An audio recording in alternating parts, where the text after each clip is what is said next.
ప్రభునందు ప్రియులకు యేసుక్రీస్తు నామములు శుభములు తెలియజేయుచున్నాం. ఈ దినము హెబ్రోన్ క్యాలెండర్ వాగ్దానము.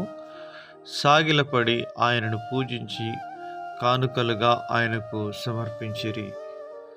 మత్తయి సువార్త 2వ అధ్యాయము 11వ వచనంలో దేవుడు ఈ మాటలు తెలియజేస్తున్నాడు.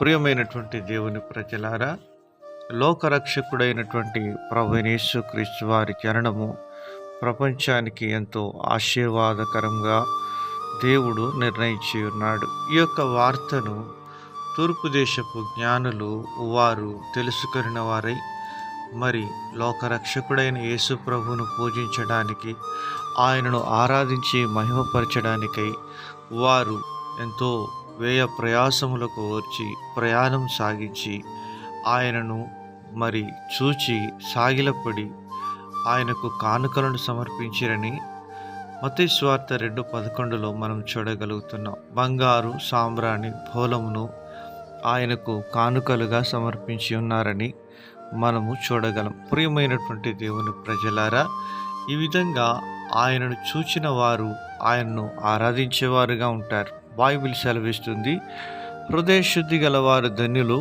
వారు దేవుని చూచెదరు. మన యొక్క ఆధ్యాత్మిక జీవితంలో మానవుని యొక్క జీవితం పాపం చేత మలినం చేయబడి దేవుణ్ణి చూడలేకపోతుంది. అందుకనే మన యొక్క హృదయాంతరంగంలో పరిశుద్ధత కలిగించుటకై దేవాతి దేవుడు ప్రభువైన యేసుక్రీస్తు వారు 2000 సంవత్సరాల క్రితమే ఈ లోకానికి అరుదించి మానవాళి యొక్క పాప పరిహారం కొరకై ఆయన సిలువలో తన ప్రాణం అర్పించే నిమిత్తం ఈ లోకానికి వచ్చినాడు. ఆయన దేవుని గొర్రెపిల్లగా మానవాళి అందరి పక్షంగా సిలువలో తన రక్తాన్ని చిందిస్తూ వచ్చినాడు. యేసు రక్తము ప్రతి పాపం నుండి కడిగి మనలను పవిత్రులుగా చేయును అని బైబిల్ సెలవిస్తూ ఉంది.